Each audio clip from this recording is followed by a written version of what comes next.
This is a good one. This is a good one. Maynard and Bud Herseth. Bud Herseth. So before we get into the whole story, you need to know, those of you who don't know who Bud Herseth was, he was the lead principal trumpet player of Chicago Symphony back when Fritz Reiner was the conductor. And if you don't know these names, Fritz Reiner was notorious for just like he would try and break people in terms of, break their self-esteem and try and intimidate you. And playing in an orchestra is different. When you play classical music, it's just as hard as playing jazz, but it's in a different way. It's like the other side of the coin. So when these people play classical music, the idea is you have to play perfect every time, in tune, all the time. So it's not a lot of creativity in terms of I can create a phrase or do this or make up my own melody. It's a different kind of playing. It's being perfect every time. So if you equate it to a sport, it would be like bowling a strike every time you threw the ball, or always hitting a bullseye every time you shot an arrow, something like that. Where jazz, you're reacting, you almost have to over-practice in jazz to have a reservoir of ideas and stuff, so when you're actually in flight, when you play, you're able to react and go in any direction. And that's really hard too, but in a completely different way. So you have these two different ends of what performing can be, and they're both incredibly hard in their way. So anyway, the story goes, and I heard it quite a few times, but Bud Herseth was playing, I think, Oliver Nelson. Anyway, who was I talking? Oh, Bud. So Bud was playing, I think it was Petrushka, which is a piece by Stravinsky, who was a great composer. And I know I may be throwing out names if you don't know these people, but it's not going to ruin the story. But anyway, but Stravinsky, he was pivotal composer, knew all his scales. So, no, but he was, I don't even want to start talking about Stravinsky. It's too, in the world of composition, he's an innovator, changed a lot of things, important, unbelievable. Anyway, he wrote this piece called Petrushka, and in it, there's a trumpet piece, trumpet line that I think it goes, something like, it's tricky. You have to tongue all these different intervals. So the story goes is the Chicago Symphony is playing Petrushka, and in a rehearsal, Fritz Reiner, the conductor, tells Bud Herseth, I want to hear that, play it. Bud plays it. And then Reiner says, play it again. Bud plays it again. And Reiner's like, play it again. Bud plays it again. Reiner's trying to break Bud. He wants Bud to mess up. Bud doesn't mess up. So then Bud Herseth says, I get all excited with this story. It's just too good to be true. So anyway, Bud tells Reiner in front of the whole orchestra, he says, Maestro, if you're waiting for me to miss it, it's not going to happen. Which, you got to be really good to say that. And anyway, that story went all over the place. It went around the country like that. So for classical trumpet players who play in an orchestra, there's a special spot in their heart for Bud Herseth, who was that good and who could go against Fritz Reiner, who was a great conductor. Some of the recordings from the Chicago Symphony that he did were unbelievable if you get into that kind of music. Check out some of the stuff he did, because he was notorious for just going after and pushing the orchestra, and some of the stuff they played was just incredible. So anyway, that's Bud Herseth. And in the world of trumpet, he's a hero in the classical part. All right. Now, I got to tell you that to tell you this. So we are, whenever we would play like New York or Chicago or L.A., like one of the bigger cities, some pretty interesting people would come out to see Maynard. He knew a lot of people. And from all walks, there would be, one time we were playing, and in the audience was David Bowie and Donald Fagen, Robin Williams. All three of them were at a table. We played the Bottom Line in New York. I don't think, it isn't there anymore. Isaac Stern, you know, he knew him. And great jazz players would always be coming out. Ronnie Cuber would come out to see Maynard. We played the Blue Note. So all these guys. So we're playing Chicago.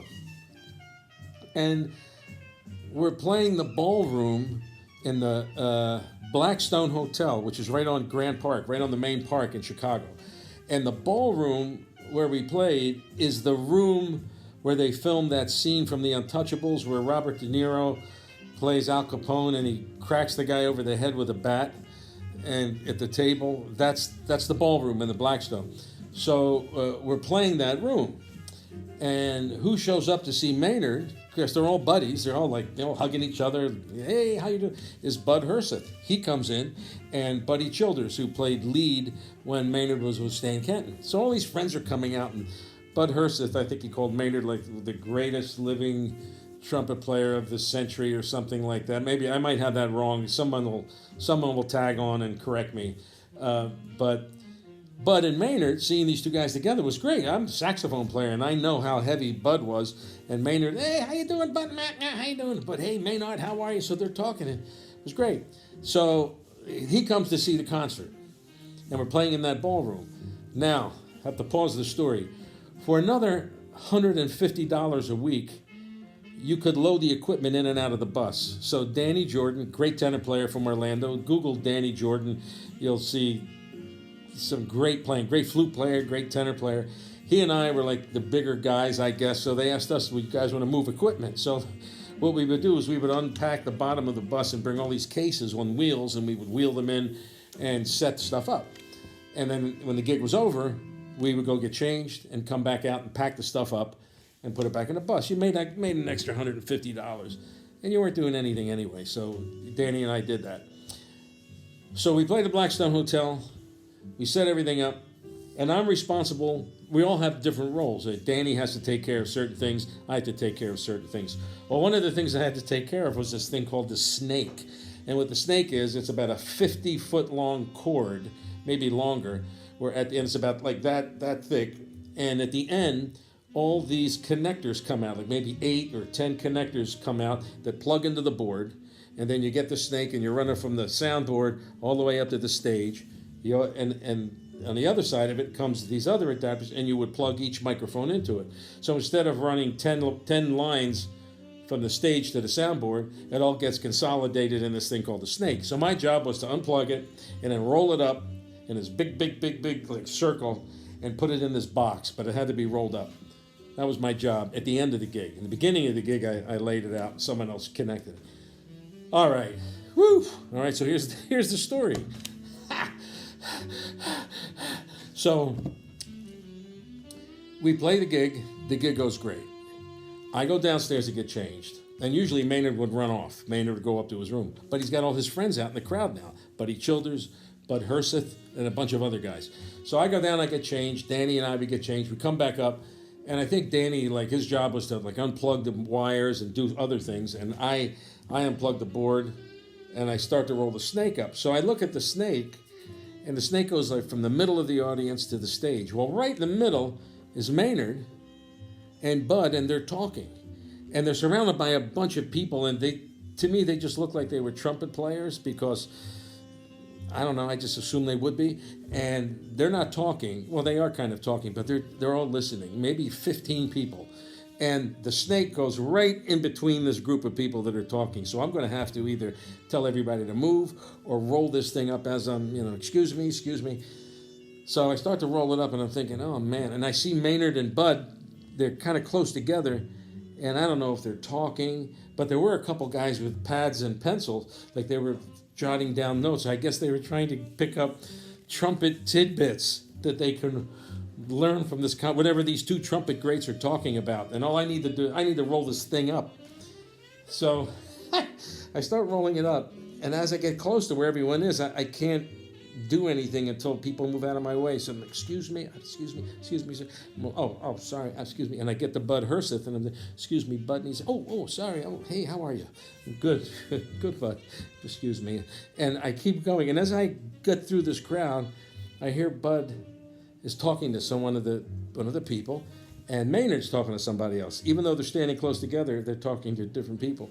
When I go by Bud's talking to this one kid, says, well, I like to get the hula hopper lure, and I have to tie it a certain way, otherwise it gets caught in the weeds.